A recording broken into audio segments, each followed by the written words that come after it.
প্রিয় ছাত্রছাত্রীরা, তোমরা যারা আগামী দিন ক্লাস 11-এ উঠবে এবং সাবজেক্ট বায়োলজি থাকবে, তাদের জন্য আমি Shantanu sir biology chapter number 10 থেকে 10, চ্যাপ্টারটার নাম হচ্ছে কোষচক্র কোষ বিভাজন। এই চ্যাপ্টার থেকে আজকে যে বিষয় নিয়ে আমি তোমাদের সামনে আলোচনা করব সেটি হচ্ছে মেয়োসিস কোষ বিভাজন। মেয়োসিস কোষ বিভাজন তোমরা ক্লাস 10-এ কিছুটা পড়েছো। আজ এখানে কিন্তু খুব ডিটেলসভাবে আমরা জানতে পারবো যে মেয়োসিস কোষ বিভাজন কোথায় ঘটে এবং কীভাবে পর্যায়ক্রমে সম্পন্ন হয়। আমরা একে জানি যে মেয়োসিস কোষ বিভাজন জনন মাতৃকোষে ঘটে। জীবনের একটি বিশেষ সময় এই বিভাজন শুরু হয় এবং এটা কিন্তু জনন গ্রন্থির মধ্যে ঘটে। জনন গ্রন্থি তোমরা জানো যে পুরুষের ক্ষেত্রে জনন গ্রন্থির নাম হচ্ছে শুক্রাশয় এবং মহিলাদের ক্ষেত্রে জনন গ্রন্থির নাম হচ্ছে ডিম্বাশয়। এই জনন গ্রন্থির মধ্যে কী থাকে? জনন গ্রন্থি, এই যে জনন গ্রন্থি, এই জনন গ্রন্থি পুরুষের ক্ষেত্রে জনন গ্রন্থির নাম কি তোমরা জানো যে পুরুষের ক্ষেত্রে জনন গ্রন্থির নাম হচ্ছে শুক্রাশয় এবং মহিলাদের ক্ষেত্রে এই জনন গ্রন্থির নাম হচ্ছে ডিম্বাশয়। কেমন? এই যে শুক্রাশয় এবং ডিম্বাশয়ের মধ্যে কি থাকে? শুক্রাশয় এবং ডিম্বাশয়ের মধ্যে থাকে জনন মাতৃকোষ। জনন মাতৃকোষ থাকে। এই জনন মাতৃকোষ কিন্তু ডিপ্লয়েড। তাহলে দেখো, অর্থাৎ যদি এটা মানুষের ক্ষেত্রেই ধরে নিলাম, তাহলে এর কিন্তু ক্রোমোজোম সংখ্যা হচ্ছে 46, অর্থাৎ 2n সংখ্যক ক্রোমোজোম থাকবে। ঠিক আছে? তাহলে এইবার এটা কিন্তু মেয়োসিস বিভাজন হবে এবং মেয়োসিস বিভাজন হলে এখান থেকে কিন্তু জনন কোষ উৎপন্ন হবে, অর্থাৎ পুরুষের ক্ষেত্রে এখানে শুক্রাশয় থেকে শুক্রাণু এবং মহিলাদের ক্ষেত্রে এখান থেকে কিন্তু কি তৈরি হয়? ডিম্বাণু তৈরি হয়। এবং এই যে শুক্রাণু এবং ডিম্বাণুগুলো তৈরি হলো, এইগুলো কিন্তু ক্রোমোজোম সংখ্যা থাকে হ্যাপ্লয়েড, অর্থাৎ 23টি করে ক্রোমোজোম থাকে। অর্থাৎ এই শুক্রাণু এবং ডিম্বাণুতে 23টি করে ক্রোমোজোম থাকে। অর্থাৎ তাহলে মেয়োসিস কোষ বিভাজন কোথায় ঘটে? জনন গ্রন্থিতে ঘটে। জনন গ্রন্থি কোনগুলো? পুরুষের ক্ষেত্রে শুক্রাশয়, মহিলাদের ক্ষেত্রে ডিম্বাশয়। তার মধ্যে কি থাকে? জনন মাতৃকোষ থাকে। জনন মাতৃকোষের ক্রোমোজোম সংখ্যা কত? জনন মাতৃকোষের ক্রোমোজোম সংখ্যা হচ্ছে ডিপ্লয়েড, অর্থাৎ মানুষের ক্ষেত্রে 46। জনন মাতৃকোষে মেয়োসিস বিভাজন হলে কি তৈরি হয়? পুরুষের ক্ষেত্রে শুক্রাণু, মহিলাদের ক্ষেত্রে ডিম্বাণু, যাকে জনন কোষ বলে, গ্যামেট বলে। এটা আমরা খুব সহজভাবে, সাধারণভাবে আমরা জানি। একটু ভালোভাবে জানতে গেলে আরেকটু এখানে একটুখানি তোমাদের বলি। এই জনন মাতৃকোষ অ্যাকচুয়ালি একটু হচ্ছে প্রাইমারি উসাইট, প্রাইমারি স্পারমাটোসাইট এবং প্রাইমারি উসাইট। শুক্রাশয়ের মধ্যে থাকে প্রাইমারি স্পারমাটোসাইট এবং ডিম্বাশয়ের মধ্যে থাকে প্রাইমারি উসাইট। আমরা শর্ট কোশ্চেনে এগুলো পড়ব যে শুক্রাশয়ের মধ্যে থাকে প্রাইমারি স্পারমাটোসাইট আর ডিম্বাশয়ের মধ্যে থাকে প্রাইমারি উসাইট। আমরা দেখে নেব যে এই মেয়োসিস কোষ বিভাজন কিভাবে ঘটে। খুব সহজভাবে আমি এইগুলো পরে বোঝাচ্ছি।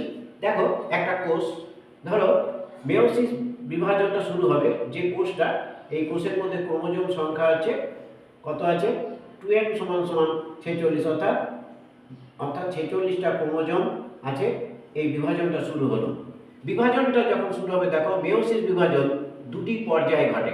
একটা হচ্ছে মেয়োসিস 1 আর একটা হচ্ছে মেয়োসিস 2। তাহলে দুটো পর্যায় হচ্ছে, এটা কিন্তু মনে রাখবে। দেখো, মেয়োসিস 1 তার একটা নিউক্লিয়াস বিভাজন আছে। নিউক্লিয়াস বিভাজনের পরে সাইটোপ্লাজম বিভাজন আছে। ঠিক একইভাবে মেয়োসিস 2 এ নিউক্লিয়াস বিভাজন ঘটে এবং সাইটোকাইনেসিস বিভাজন ঘটে। অর্থাৎ মেয়োসিস 1 তার একটি ক্যারিওকাইনেসিস এবং একটি সাইটোকাইনেসিস। মেয়োসিস 2 এর একটি ক্যারিওকাইনেসিস এবং একটি সাইটোকাইনেসিস। তোমরা জানো যে নিউক্লিয়াস বিভাজনকে ক্যারিওকাইনেসিস বলে, সাইটোপ্লাজম বিভাজনকে সাইটোকাইনেসিস বলে। তাহলে বলতেই পারি যে মেয়োসিস বিভাজন দুটি পর্যায়ে ঘটে, মেয়োসিস 1 এবং মেয়োসিস 2। এবং এখানে কিন্তু নিউক্লিয়াস এবং সাইটোপ্লাজম পরপর দুইবার বিভাজিত হয়।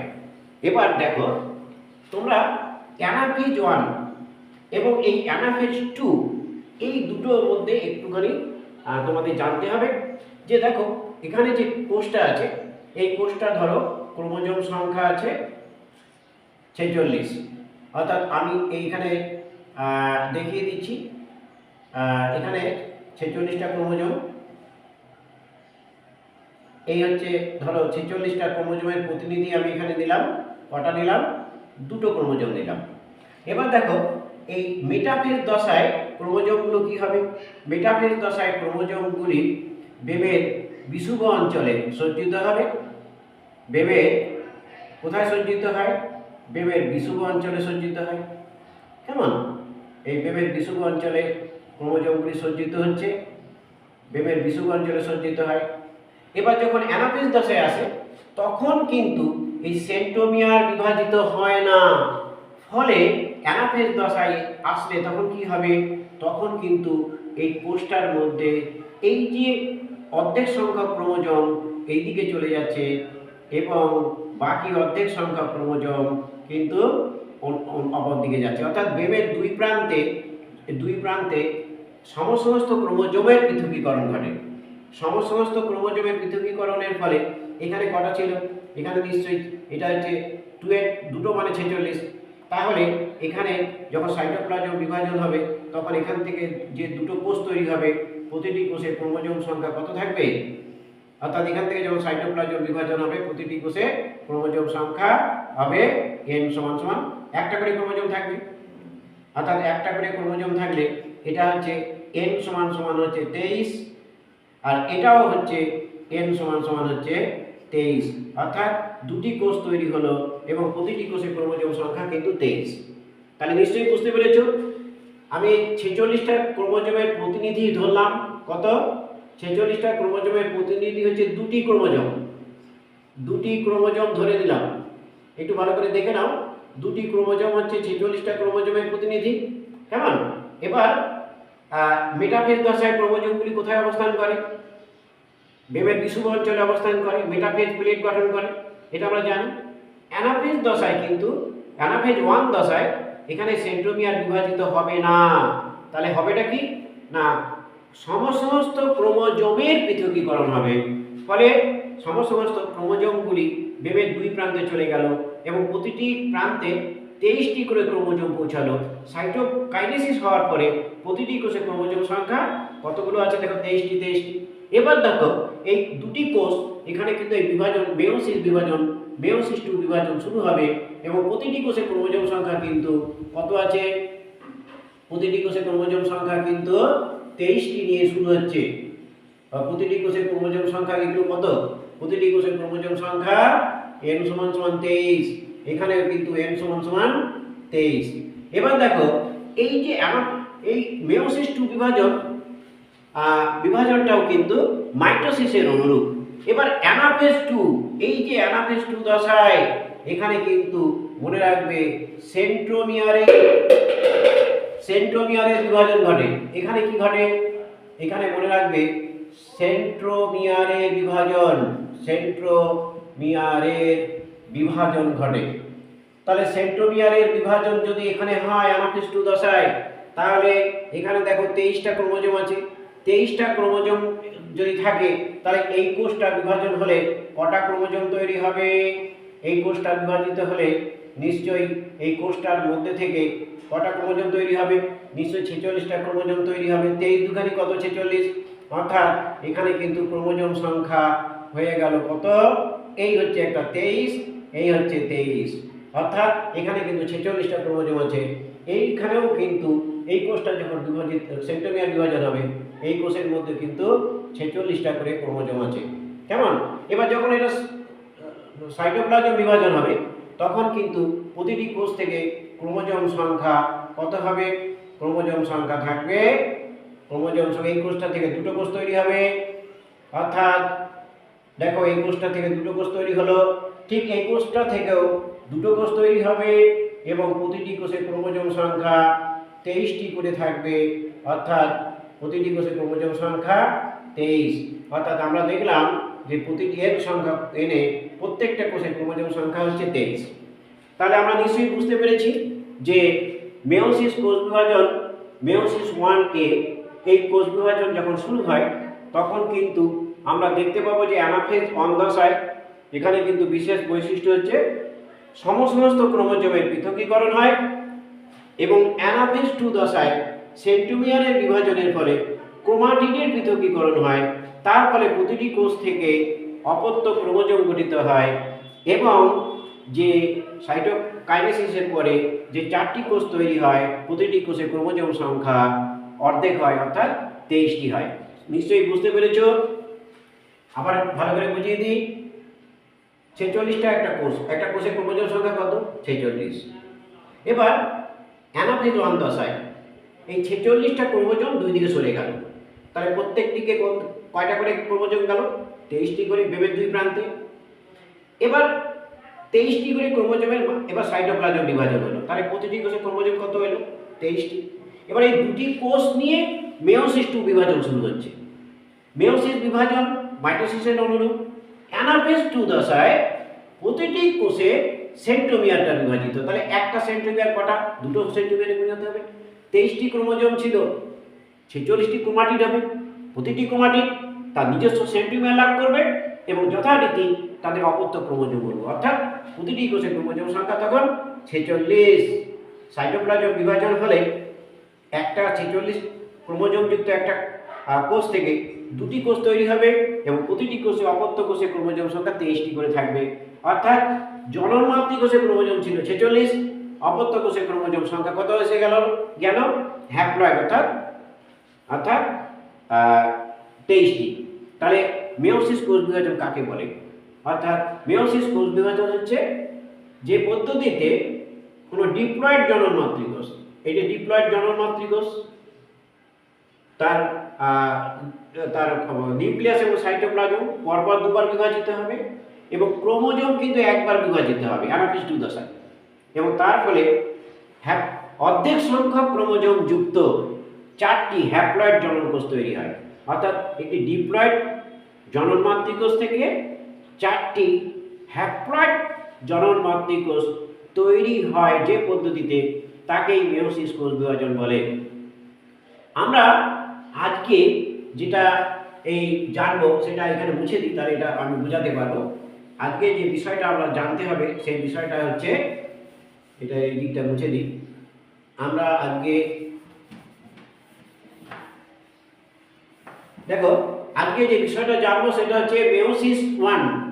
মেয়োসিস 1 এর এই যে ক্যারিওকাইনেসিস, তাকে ক্যারিওকাইনেসিস মানে নিউক্লিয়াস বিভাজন, এর হচ্ছে এগুলো হচ্ছে ক্যারিওকাইনেসিস এই দশাটি প্রোফেজ 1, মেটাফেজ 1, টেলোফেজ, অ্যানাফেজ 1 এবং টেলোফেজ 1 এই 4টি উপদশায় বিভক্ত।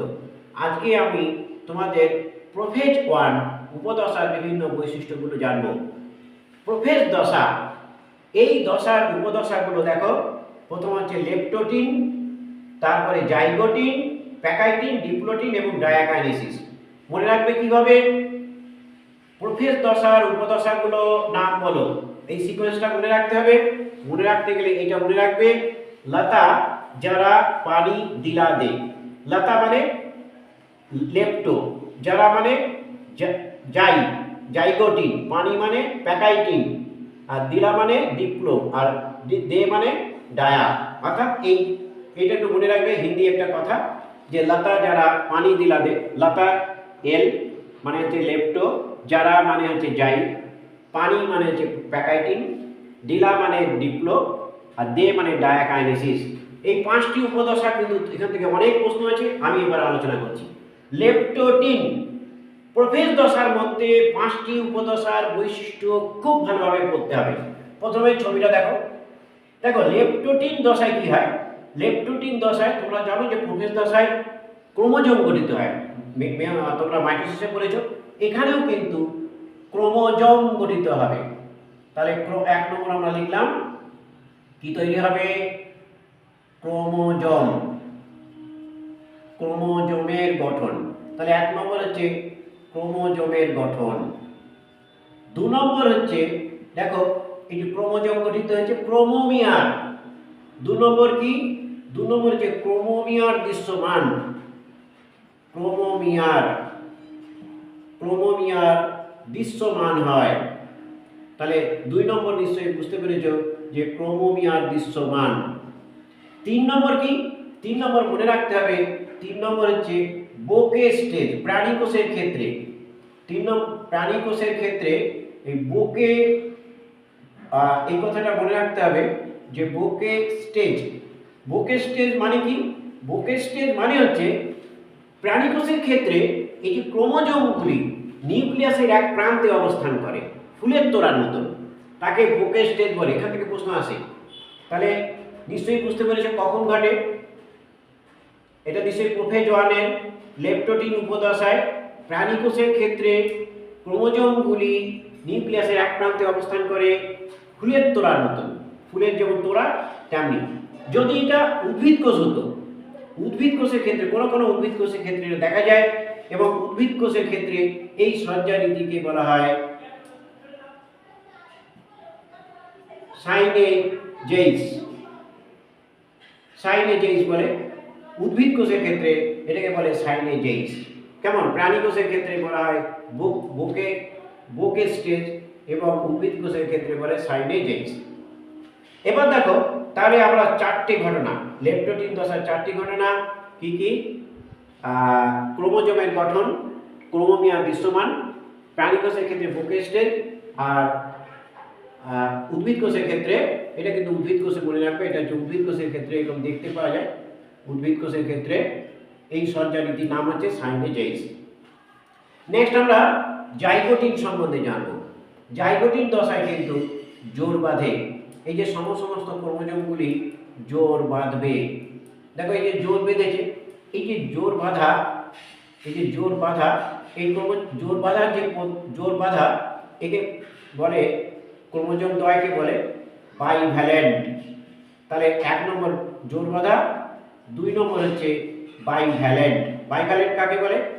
বাইভ্যালেন্ট হচ্ছে সমস্ত ক্রোমোজোম দ্বয়ের জোর বাঁধাকে বলা হয়, কি বলে? বাইভ্যালেন্ট।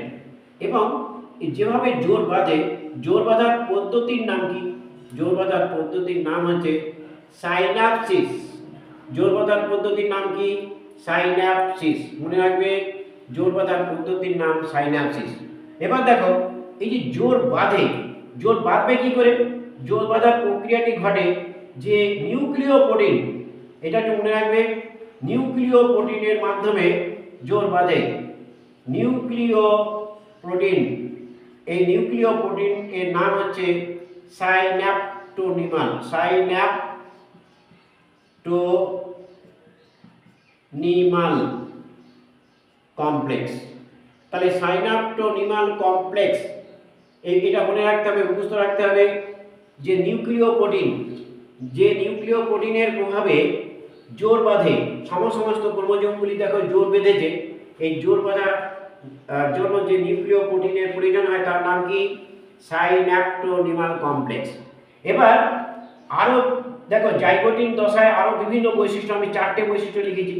5 নম্বর বৈশিষ্ট্য মনে রাখতে হবে, এই জোর বাঁধার প্রক্রিয়াটি কোথা থেকে শুরু হতে পারে? ক্রোমোজোমের প্রান্ত থেকে সেন্ট্রোমিয়ারের দিকে শুরু হতে পারে। তাহলে ক্রোমোজোমের প্রান্ত থেকে যদি সেন্ট্রোমিয়ারের দিকে শুরু হয়, তাকে কি বলা হয়? প্রোটার্মিনাল পেয়ারিং। প্রোটার্মিনাল পেয়ারিং কাকে বলে? মনে রাখবে। তাহলে এই প্রোটার্মিনাল পেয়ারিংটা জোটবদ্ধ। তাহলে এই জোটবদ্ধটা কোথা থেকে শুরু হচ্ছে? জোটবদ্ধটা শুরু হচ্ছে কোন দিক থেকে? নিশ্চয়ই বললাম, প্রান্ত থেকে সেন্ট্রোমিয়ার। কোথা থেকে? প্রান্ত থেকে সেন্ট্রোমিয়ারের দিকে। ক্রোমোজোমের প্রান্ত, তার থেকে কোন দিকে যাচ্ছে? এটা সেন্ট্রোমিয়ার যেদিকে আছে, সেন্ট্রোমিয়ারের দিকে। ক্রোমোজোমের প্রান্ত থেকে সেন্ট্রোমিয়ারের দিকে এই জোটবদ্ধতা। তাহলে প্রোটার্মিনাল পেয়ারিং, জোটবদ্ধ প্রক্রিয়াটি হয় ক্রোমোজোমের প্রান্ত থেকে সেন্ট্রোমিয়ারের দিকে। যদি উল্টোভাবে হয় তাহলে তাকে কি বলে? তাকে বলে প্রোসেন্ট্রিক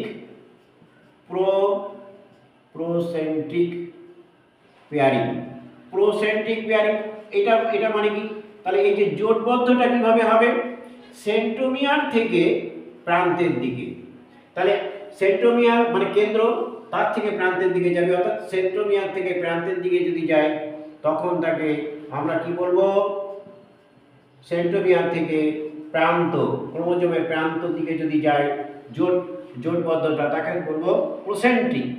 আরেকটা পদ্ধতি হচ্ছে যদি র্যান্ডাম ভাবে হয়, র্যান্ডাম পেয়ারিং। র্যান্ডাম পেয়ারিং মানে এই জোটবদ্ধ প্রক্রিয়াটি ক্রোমোজোমের যে কোনো জায়গায় হতে পারে। ক্রোমোজোমের যে কোনো স্থানে হয়, ক্রোমোজোমের যে কোনো স্থানে ঘটে। তাহলে জাইগোটিন উপদশার বৈশিষ্ট্যগুলো একবার বলি আমরা, তোমরা প্রত্যেকে শোনো। প্রথম হচ্ছে জাইগোটিন দশায় সমস্ত ক্রোমোজোম জোট বাঁধে। জোট বাঁধা ক্রোমোজোম দ্বয়কে কি বলে? বাইভ্যালেন্ট। জোট বাঁধার পদ্ধতিকে কি বলে? সাইন্যাপসিস। জোট বাঁধে অর্থাৎ যুক্ত হয় যে নিউক্লিয় প্রোটিনের প্রভাবে, তার নাম কি? সাইন্যাপটোনিমাল কমপ্লেক্স। জোট বাঁধার প্রক্রিয়াটি তিন ভাবে ঘটে, মনে রাখবে। এক, প্রো টার্মিনাল পেয়ারিং। দুই, প্রোসেন্ট্রিক পেয়ারিং। তিন, র্যান্ডাম পেয়ারিং। তাহলে জোট বাঁধার প্রক্রিয়াটি তিন ভাবে ঘটে, যেমন নাম তেমন কাম। ভালো করে এটা ভালো করে পড়ো। প্রো টার্মিনাল পেয়ারিং অর্থাৎ টার্মিনাল মানে প্রান্ত, সেখান থেকে কোন দিকে যাবে জোট বাঁধার কাজটা শুরু হবে, একদম প্রান্ত থেকে শুরু হবে এবং আস্তে আস্তে জোট বাঁধার প্রক্রিয়াটি প্রান্ত থেকে সেন্ট্রোমিয়ারের দিকে যাবে। প্রোসেন্ট্রিক, সেন্ট্রোমিয়ার থেকে প্রান্তের দিকে। র্যান্ডাম, যে কোনো জায়গায় এর জোট বাঁধার কাজটা ঘটতে পারে। তাহলে আমরা নিশ্চয়ই লেপ্টোটিন এবং জাইগোটিন উপদশার বৈশিষ্ট্যগুলো বুঝলাম। এবার আমরা চলে যাব পরেরটা, প্যাকাইটিন। দেখো প্যাকাইটিন উপদশার বৈশিষ্ট্য কি? প্যাকাইটিন উপদশার বৈশিষ্ট্য হচ্ছে এটা, এখানে কিন্তু এটা কি তৈরি হবে? এই যে বাইভ্যালেন্ট তৈরি হয়ে গেছে এবং বাইভ্যালেন্টের প্রতিটি ক্রোমোজোম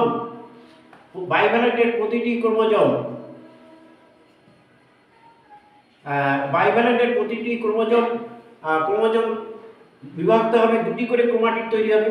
তাহলে দুটি করে ক্রোমাটিড যুক্ত এই যে ক্রোমোজোম, একে বলে টেট্রাড। কি বলে? টেট্রাড। টেট্রাড মানে কি? টেট্রাড মানে হচ্ছে চারটি ক্রোমাটিড যুক্ত বাইভ্যালেন্ট। এটা মনে রাখবে, চারটি ক্রোমাটিড যুক্ত বাইভ্যালেন্ট ক্রোমোজোম। চারটি ক্রোমোজোমকে টেট্রাড বলে। তাহলে টেট্রাড কাকে বলে মনে রাখবে, যে প্যাকাইটিন উপদশায় অর্থাৎ প্রোফেজনের প্যাকাইটিন উপদশায় প্রতিটি বাইভ্যালেন্টের যে প্রতিটি ক্রোমোজোম, বাইভ্যালেন্ট মানে এক জোড়া ক্রোমোজোম, তার প্রতিটি ক্রোমোজোম কি করে? সেন্ট্রোমিয়ার বাদে লম্বালম্বি বিভক্ত হয়। ফলে প্রতিটি ক্রোমোজোমে দুটি করে ক্রোমাটিড থাকে। তাহলে বাইভ্যালেন্টে করা থাকবে চারটি ক্রোমাটিড। তাহলে চারটি ক্রোমাটিড যুক্ত বাইভ্যালেন্টকে কি বলে? টেট্রাড। নেক্সট হচ্ছে এই প্যাকাইটিন উপদশার 2 নম্বর বৈশিষ্ট্য কি? এই যে টেট্রাডটা গঠিত হলো, এইবার নন সিস্টার ক্রোমাটিডের মধ্যে খণ্ড বিনিময়, একে বলে ক্রসিং ওভার। মনে রাখবে, খুব ইম্পর্টেন্ট ঘটনা, ক্রসিং ওভার। তাহলে ক্রসিং ওভার ঘটে কাদের মধ্যে? নন সিস্টার ক্রোমাটিড। কাদের মধ্যে? নন সিস্টার ক্রোমাটিডের মধ্যে খণ্ড বিনিময় হয়। তাহলে নন সিস্টার ক্রোমাটিডের মধ্যে খণ্ড বিনিময় হয় এবং একেই বলে ক্রসিং ওভার। এই যে ক্রসিং ওভার, এই যে খণ্ড বিনিময় হবে, তার জন্য ক্রোমোজোমের খণ্ড ভাঙতে হবে, তারপরে জুড়তে হবে। এই ক্রসিং ওভারের যে পদ্ধতি, ক্রসিং ওভারের পদ্ধতিটা আমরা এবার জানব। ক্রসিং ওভারের পদ্ধতির জন্য 4 প্রকার উৎসেচক দরকার হয়।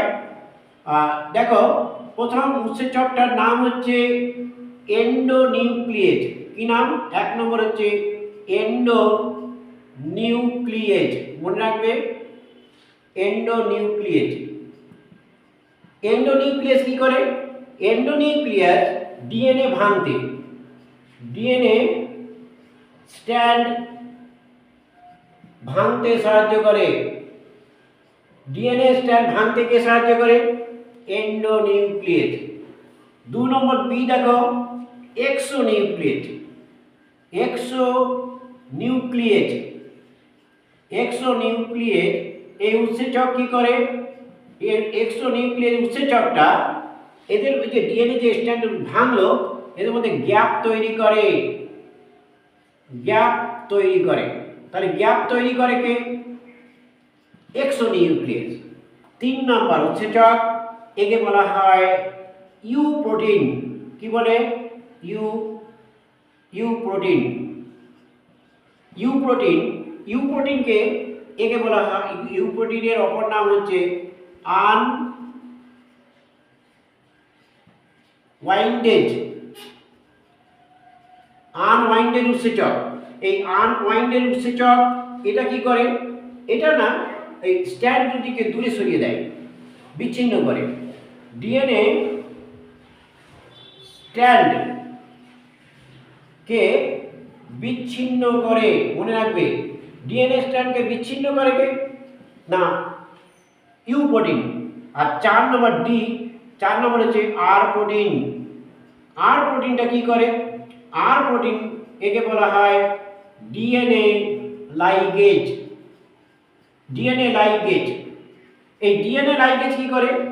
না যেটা কর্তৃত হয়ে গেল, ভেঙে গেল, কর্তৃত ডিএনএ কে জুড়ে দেয়।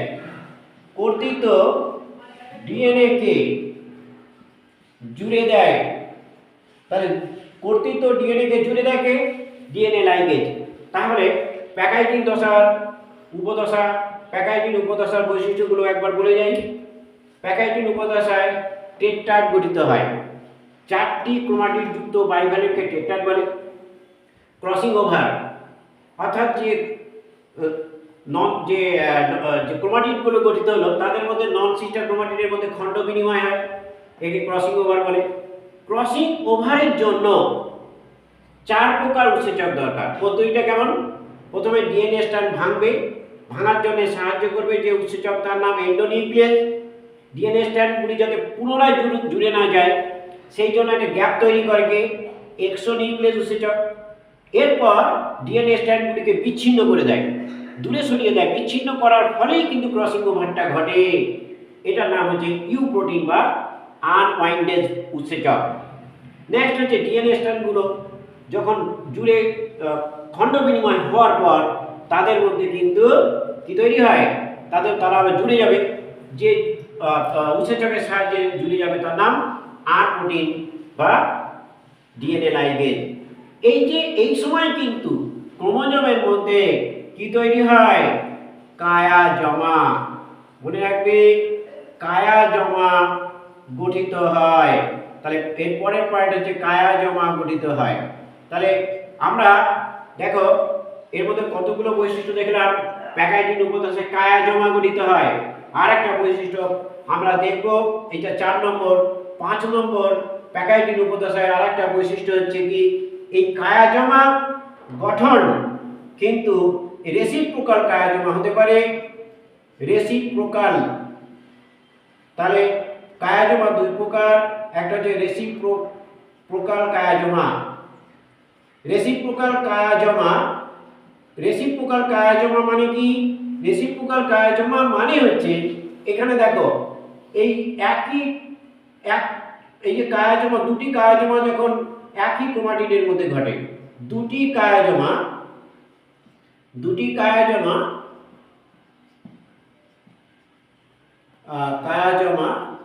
যখন একই ক্রোমাটিডের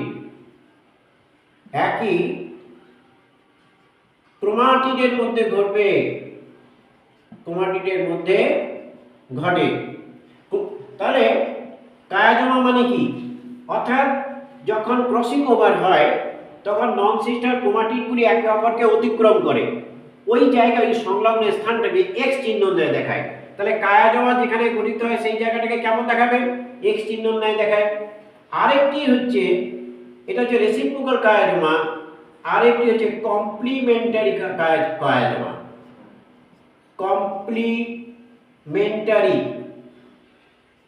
কমপ্লিমেন্টারি কায়াজমা। দেখো এখানে আমি কায়াজমা দেখিয়েছি, এই যে কায়াজমা এক্স এর চিহ্নের মতো দেখিয়েছে, অর্থাৎ ক্রসিং ওভারের পরে তখন কি হয়, এই যে দুটি ক্রোমোজোম দুটি যে হোমোলোগাস ক্রোমোজোমের মাঝখানে দেখো এখানে একটা এক্স চিহ্ন দেখিয়েছে, উপরে একটা নিচে একটা, দুটো কায়াজমা গঠিত হয়েছে। তাহলে কমপ্লিমেন্টারি কায়াজমা, কায়াজমা মানে কি? মানে এটা একটু মুছে দিই তাহলে আমি লিখতে পারবো। কমপ্লিমেন্টারি কায়াজমা মানে, কমপ্লিমেন্টারি কায়াজমা মানে প্রথম এবং দ্বিতীয় কায়াজমা, প্রথম এবং দ্বিতীয় কায়াজমা, প্রথম এবং দ্বিতীয় কায়াজমা নন সিস্টার ক্রোমাটিডের মধ্যে ঘটে। কোথায় ঘটবে? Non sister chromatid, non sister ক্রোমাটিডের মধ্যে ঘটে। তাহলে আমরা প্যাকাইটিন উপদশার বৈশিষ্ট্যগুলো বুঝে দিয়েছি, তাও একবার বলি। 1 নম্বর হচ্ছে টেট্রাড গঠন, 2 নম্বর হচ্ছে ক্রসিং ওভার, 3 নম্বর হচ্ছে যে ডিএনএ অণুকে যে ভাঙতে সাহায্য করে, জুড়তে সাহায্য করে, এবং এখানে কয়েকটা প্রোটিন আছে, এই প্রোটিনগুলোকে বলা হয় একসঙ্গে, ওই 4টে উৎসেচককে একসঙ্গে বলে রিকম্বিনেন্ট কমপ্লিমেন্ট। তাহলে এখানেও কিন্তু আরেকটা প্রশ্ন তোমাদের থাকবে যে রিকম্বিনেন্ট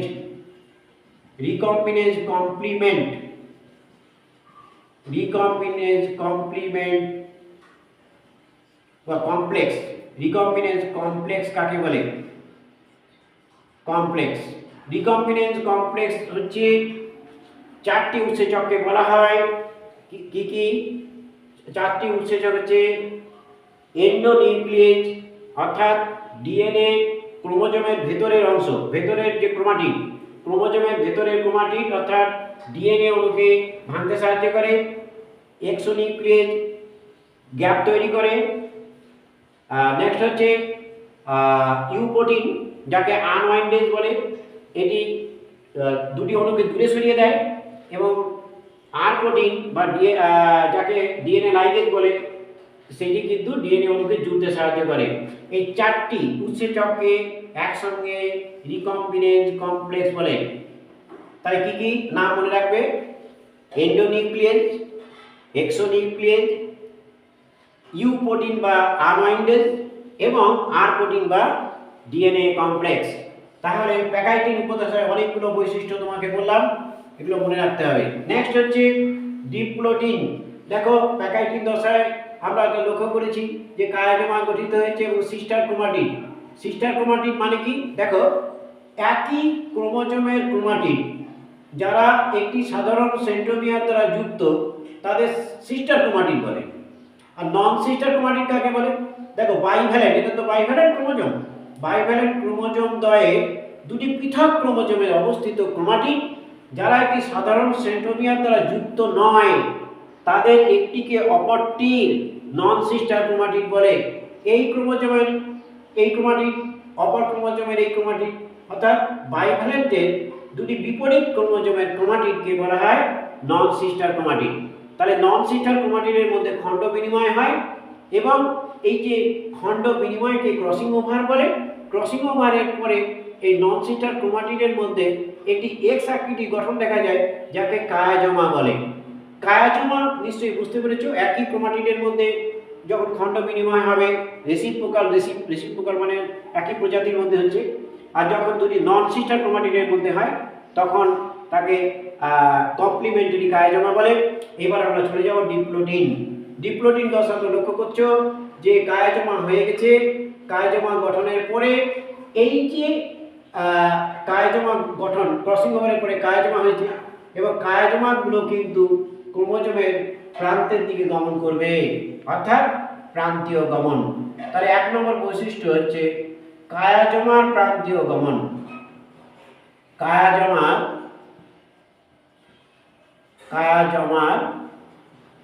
প্রান্তীয় গমন। আচ্ছা, কায়াজমার যদি প্রান্তীয় গমন হয় তাহলে আমরা কি দেখব? একেই বলা হয় টার্মিনালাইজেশন।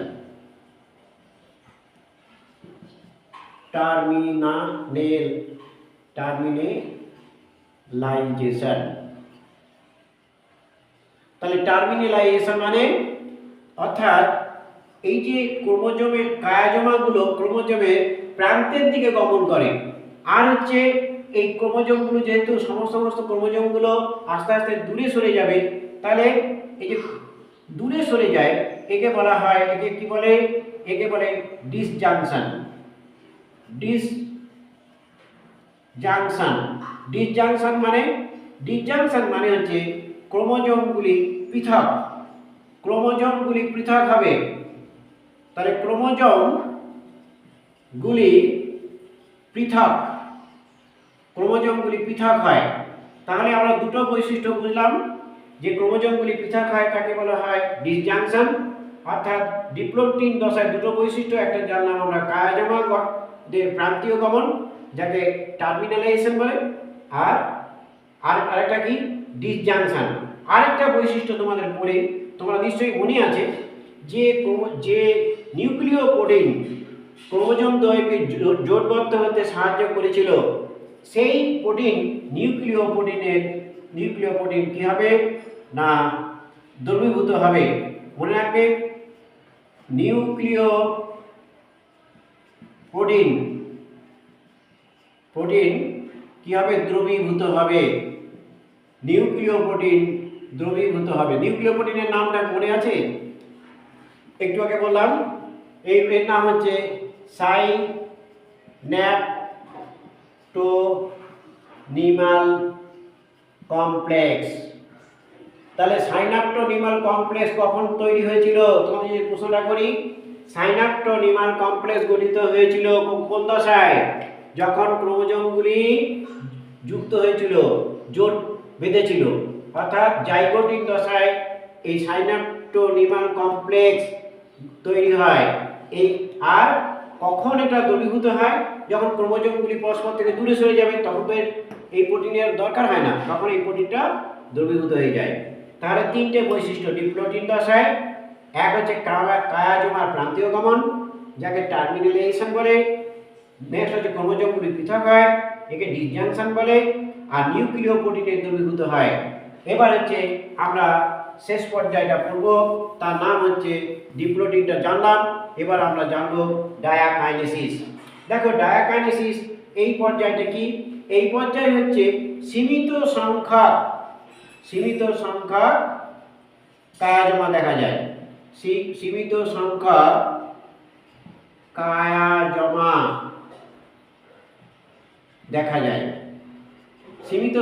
কায়াজমা দেখা যায়। এক নম্বর বৈশিষ্ট্য। আর 2 নম্বর বৈশিষ্ট্য হচ্ছে এই দশায় নিউক্লিওলাস আর নিউক্লিয় পর্দার অবলুপ্তি ঘটে। নিউক্লিওলাস ও নিউক্লিয় পর্দার অবলুপ্তি এটা ঘটে। আর কি হয়? আর নিউক্লিওলাস আর হচ্ছে সেন্ট্রিওল দুটি অ্যাস্ট্রাল রশ্মি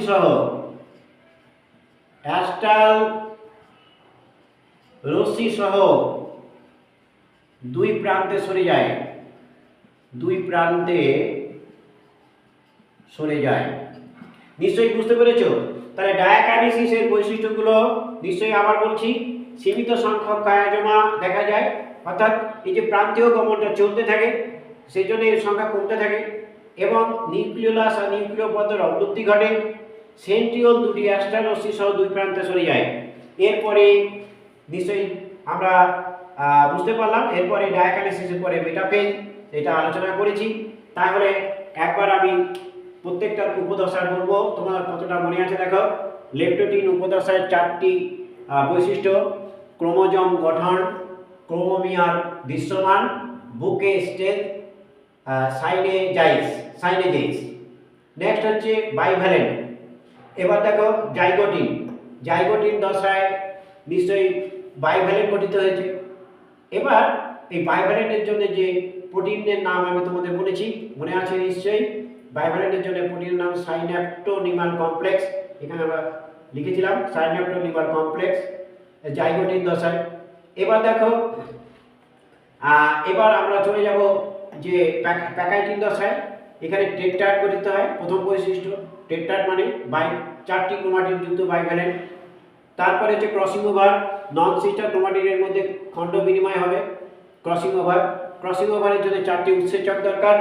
এই 4টি উৎসেচকের নাম তোমাদের বলেছিলাম: এন্ডোনিউক্লিয়েস, এক্সোনিউক্লিয়েস, ইউপ্রোটিন, আর প্রোটিন।